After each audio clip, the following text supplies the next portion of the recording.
Hey everybody, it's Joe the 3D printing professor, and when I was a teenager, I watched every episode of Star Trek The Next Generation as it came out. To call this show formative to my youth, I feel would be an understatement. And I think it was formative to a lot of other people. I mean, as evidenced by the fact that that 3D printer that I have up there, that was my first 3D printer, and it was called a replicator after the replicator from Star Trek The Next Generation. However, that 3D printer, and even the 3D printers that we have nowadays, are still kind of a far cry from the appliance-like tool that replicators were in Star Trek. And it's not just in terms of what they make, but how they make them. In Star Trek, you just have to talk to a hole in the wall and you get whatever you want, whereas 3D printers still are a craftsman's tool, I would say. You need to have a design. And while they do have the additional layer that those craftsmen can then take those designs and share them with people, and they can reproduce them without needing to know how to make 3D models and things like that, it's not to that point where we can just have anything that we want. If the 3D model for it doesn't exist, somebody's got to make it. Well, with generative AI, that may not be the case for very much longer. The people at Meshy.AI invited me to try out their generative AI tool that makes 3D models from pictures or text prompts, and this to me feels like another step forward to that optimistic view presented in Star Trek, but let's check out the tool and see how close we are to that future at this point. So if you go to Meshy.AI right now, they will start by showing you a lot of the things that they're capable of doing. And if you mouse over, you'll see that they're giving you the non-textured version, which is valuable to those of us who 3D print. That's the way it's going to have to work for us. Now I'm seeing a lot of D&D minis and D&D terrain. That's freaking adorable. But there are some like realistic things, and this cubism thing kind of impresses me. So the first prompt that I wanted to try out was a simple cube with 20 millimeter long sides, and it generated 4 simple cubes for me that all of them look pretty much identical. Let's take a look at the wireframe of them. Yeah, it's a high density mesh, but notice that the corners are rounded. However, is this 20 millimeters along the side? Well, if I bring it into Blender to look at it, it is, pulling up the dimensions here, 2 millimeters along each side. So something's wrong with the scale. It just, I don't know. We'll see what happens, but it's not 20 millimeters. Now I could really easily just scale this up by 10. And there we go. We got a 20 millimeter rounded cube. But I decided for the second prompt to do something a little bit different. I said I want a simple cube, 20 millimeter long sides, sharp edges, with the letter X on one side, Y on another, and Z on the top. And here is what it came up with. So this particular cube has sharper edges than the last one, but they're still kind of soft and rounded. X kind of on one side, sure. An O on the other side, and I don't even know what this is. A kind of wacky H. It looks like it could be a cool logo. The other side is an X, the other side is an O, and then that wacky logo on the bottom. The second option has, what is this? A Black Widow hourglass? Man, again, another, like, great simple logo designs, but I don't know what's happening here. And again, it's mirrored on all sides. Again, another hourglass. This one has 2 lines, and on the top it's kind of double WX. Boy, I don't even know. That is a cool symbol though. Kind of an X, kind of an H, kind of a eyeball in parentheses.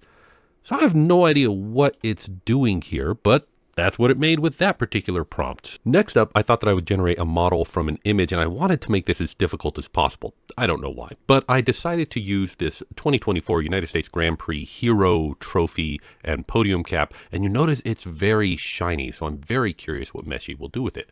So I uploaded the picture, and this is what came out. Now, on first blush, it's actually kind of interesting because, first of all, it recognized that it was kind of bear-shaped, and so it gave it eyes, nose, and mouth from the chromey reflection of it. But unfortunately, there's a couple of things that I'm noticing. First of all, do you see that the hand is completely disattached? And then if we turn off the texturing, what is going on inside here? It looks like it's making all kinds of weird assumptions about the inside of this thing, and it looks like the eyeballs that it just completely put on there all by itself.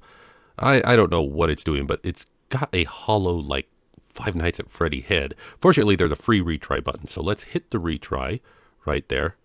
And yep, discard it and regenerate it, and let's see what it comes up with. And after just a couple minutes of recording, it's done something different for sure. This time it didn't give the eyes and nose. It looks like it recognized it a little bit differently. Looks a little more cat-like this time. Let's turn off the texture though. It does rely heavily on the texture. Actually, this is a much more solid model. Overall, I think that this is definitely a superior take to the first one. But what's weird is I didn't change any variables. I didn't alter any settings. I just said, try again. And this is what it came up with. That is so weird. Now, if I wanted to 3D print this trophy, would this model be enough for me? I don't know. Let's try it out.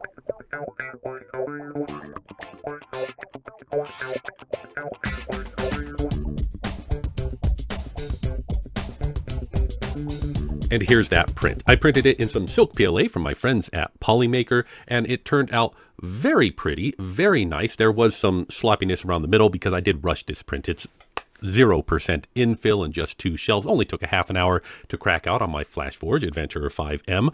But overall, I would say that this would be a suitable cake topper or something like that. If you have a kid who wanted to have this trophy, you know, on a cake or something like that, absolutely. Would I take this to a racing convention and sell reproductions based on this? No, this is, the details just aren't there. And I think to somebody who is actually into this particular design, this is not a suitable replica of it. But it is the general shape of it. It's impressive, but it's not like commercial quality impressive. Still, really, honestly, that's kind of neat. So the first thing I noticed upon taking the imported STL into my slicer is that it is very, very small. In fact, it's only standing about 2 millimeters tall at default. However, inside Meshy.AI, there is an option to resize it, and you can give it a size that you want. And bringing that into my slicer does make a much more reasonably sized model. However, you will notice if you're new to 3D printing that the bottom is not flat on this and you need to cut it off, which if your slicer has cut settings, that's super easy. Just pull up the cut and set it up the right way and cut it into 2 models and delete the bottom half. Or, quick trick you can do is just move it down into Z so that it's sitting below the build plate, and anything below the build plate won't be printed. And at that point, we are ready. Of course, I don't know how the artist who made this, Machavolli, would feel about his work being able to be copied even this badly. And honestly, I look at this and I would not feel threatened if I were him. But then again, there was some big copyright hullabaloo about showing this at the race or something like that. And I don't know who was in charge of that. But this, yeah, I could see there being some eyebrows raised. So for my next example, I'm going to see if it can make something functional, useful. I'm very curious to know if, let's say that I want to take some 1-inch PVC pipe like I have here, and I want to make something to join another 1-inch PVC pipe to it at a, let's say, 120 degree bend or something like that, right? And this would be actually a super easy thing for me to just crack out a model. Heck, I could do it in Blender and 3D print it. It wouldn't take me more than, well, actually, that's an interesting question. Let me race the Meshy.AI to see how long it takes to do this versus how long it takes me to do it. And let's see. Again, this is a very simple example, but it shouldn't be that hard, right? So let's jump into Meshy.AI.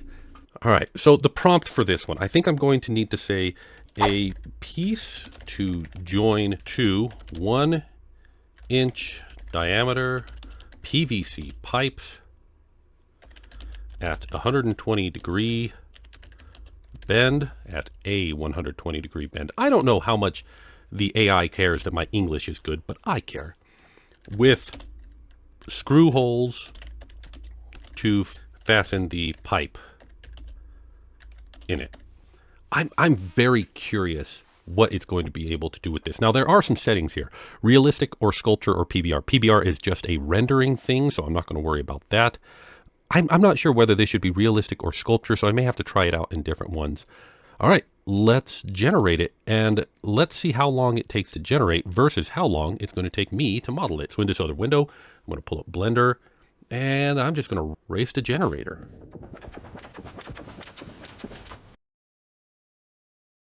Okay, so Meshy.AI has kind of come up with a couple of previews at this point, but they're not looking great. I don't know what those are. That's not what I'm doing over here.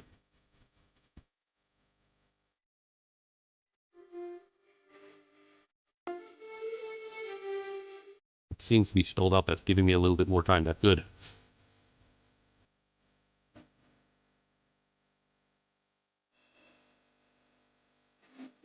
And it's done. Okay, done. But taking a look at these models, I'm not sure any of them met the prompt. It looked like it has a hole. It has some screw holes, but they're not holding on to anything. What the heck is this?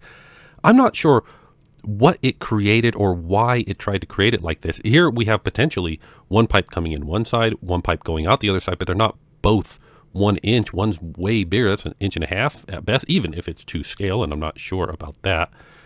Well, this one's very interesting. Is that a 120-degree bend? It looks close to 90, but it might be 120 degrees. Okay, well, no, it did something. But all of these have this flat bottom. I mean, I suppose that makes it more 3D printable, but that's not really necessary. I'm not sure that it fixed it, and so I'm going to have to go back and modify my prompt, and I'm not even sure how to modify the prompt, but already I can't say that I'm saving time using the AI.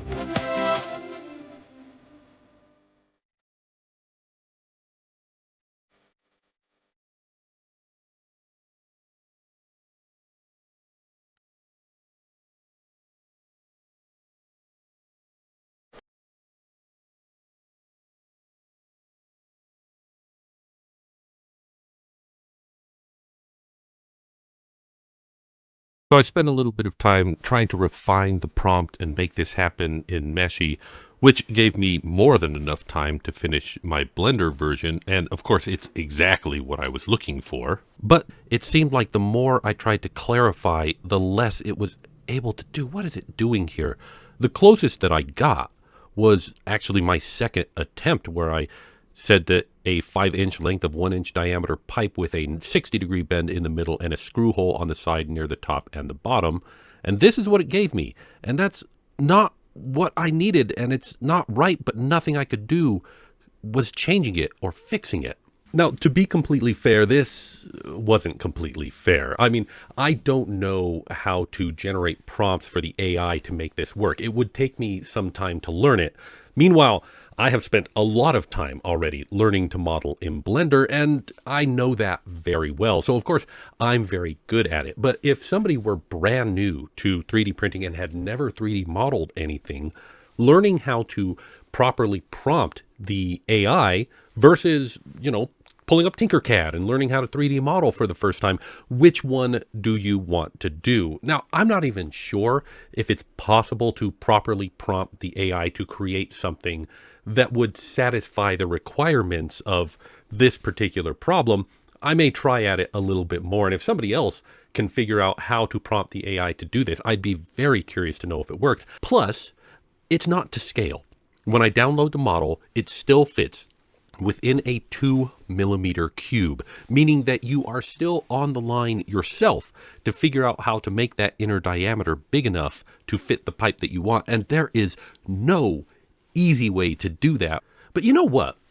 One thing that those scammers who pop in trying to tell me that they can do all my 3D modeling needs can do, one thing that they always say is that they can do Funko Pops. So maybe let's see if we can use this tool to make some Funko Pops. And the first question is, what hasn't been Funko Popped already? There are a lot of Funko Pops out there.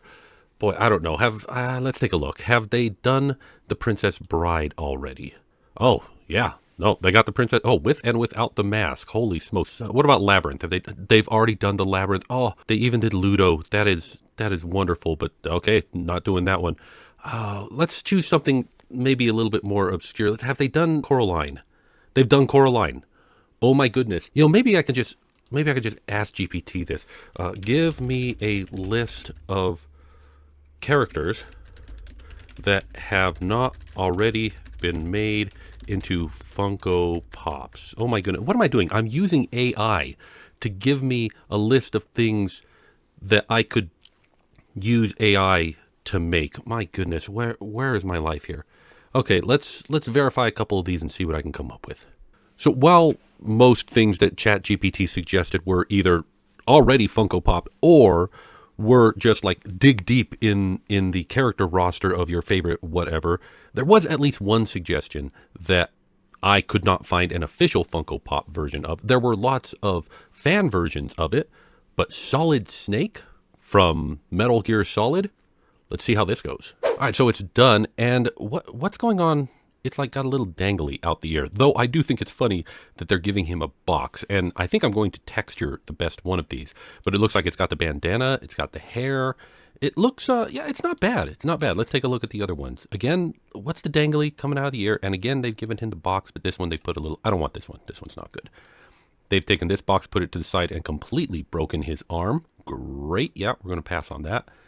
And this one's also got the box, but now the drip is in front of him. Okay, I think that's the best one, so I'm going to tell you to texture. Meanwhile, I also, without changing the prompt, just went from realistic to sculptural on this one. Let's see if the sculptural version is any better. What's with the hair? So that's interesting. Let's see what we got here. They've all got the piggy tail hair coming out the side. I'm going to have to check. I don't remember Solid Snake being like that, but there are so many versions of them. Yeah, I think that the sculptural version isn't better, although just for fun, I'm just going to take one of these. Maybe the first one here, and I'm going to run a texture on it. I'm not going to make you guys wait. Let's come back when it's done.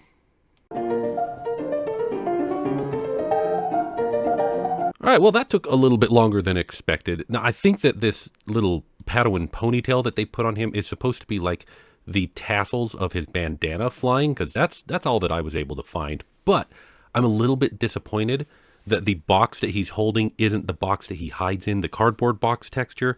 And I would be tempted if I were making this to edit this texture. However, the alternate version of it right here, this is a different take. I don't think this is Solid Snake. I don't know.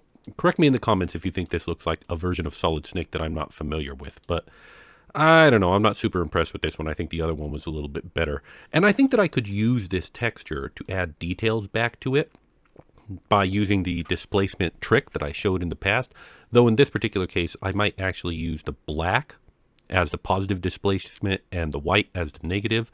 This one's pretty good. This turned out all right, so I'm not too disappointed with it. Well, since a lot of the examples that they're showing on their front page are like gaming minis, I thought, well, what if I made some gaming minis? Except to be creative, I'm going to say that, whoever I'm running the campaign for is like, hey, let's do it all Minecraft style. It's a Minecraft fantasy world. So that's where I went. Minecraft styled whatever. And I made a couple of prompts for those and a couple of characters for them. And overall, the characters look okay. But then I decided, like I do, to run the texturing on them, because if I have texturing, I can use that to add extra detail. And what the heck? Why did you put the face there? No, why? You made this. You should know where the face goes. And even worse are these barbarians. The barbarian is very clearly facing this direction with his protest sign axe, but they kept putting the face on the back of the head. Face front? No. Face back. And in fact, all the detail for the body was there. Again, it's like, you made this. Do you not know where these things go? Now, again, these textures are only here so that I can add them back in later. So, I don't necessarily have to do it. And you know what? I actually did decide to print these. I ran into another problem, though, because I wanted to make a tavern scene. So I added a fireplace and a table, and then for enemies, I decided that we would have pigmen. And in Minecraft, these are called piglins, but if you use the word piglin in your prompt, it seems to have no idea what you're doing, so I had to say pigman. So it's not exactly a Minecraft piglin, but you know what? This is fantasy setting, and I also came up with a creeper king to be like the BBEG in this one. And I like what they came up with. It's creative. It's kind of earthy and stuff like that. And it's still got the creeper face on it. Though, again, that creeper face only exists in texture. And I would have to re-add that back in with a displacement modifier. When making a table for them all to sit around, there were, it generated a couple of different options. But when I printed it out, I discovered something that I didn't see in the preview. This table has hollow legs. In fact, it rendered this table entirely hollow. It's just a gossamer shell around a mesh that it has a bunch of air inside of it. As a result, when I 3D printed this table, it fell apart in the process of me removing supports from it, and the whole thing is just too flimsy to print. Still, if I were doing like a one-shot with my friends and wanted to have some minis for it, this is not a bad way to do it. These models look pretty good overall. They serve the purpose. There is still a lot of discourse around generative AI, and while it's easy to find fault or point out limitations, I am honestly more impressed by the possibilities that this technology brings. And the truth is, these tools are only going to get better in the future. In fact, looking at Meshy.AI, I can see just a couple of small tweaks that they could make that would make it much more useful to me. But more than that, I think that these tools are going to be able to do more and more as we go forward. Now, what's the timetable for that look like? Well, that's really hard to say. A lot of people look at the explosion of generative AI, especially with ChatGPT, and they think, man, we went from 0 to actually being able to generate English-like sentences in no time whatsoever. So the next step must be right there, but they don't realize that computer scientists have been banging on this problem since, man, the first I heard about it was in the 90s, but I'm pretty sure we've been banging on it since the 60s, and people have just been trying to figure out how to make it work and waiting for the technology to catch up. Well, we are finally to that point. We are looking at decades of development that we are finally able to implement with our technology. This did not happen overnight. So when's the next step going to happen? Who's to say? Now that we have something in our hands that we can start playing with, now that people can actually give some feedback for it, that next step could be fairly quick, or it could be a little while off. So I don't think that we are quite to the Star Trek replicator future yet, but I feel like we are just one step closer. And quite frankly, I'm all for that. So what would you make if you had access to this? Oh wait, no, you do. So go ahead and check out Meshy.AI, see what it can make, see what you would do with it, and hey, jump on my Discord and show me some pictures. I'd love to see what you come up with. But that's it for this video. I want to thank you very much for watching, and I want to remind you that you are a child of God, so you're special to me. So take care of yourself. And if you can, someone else too. We all need each other. I'll see you next time.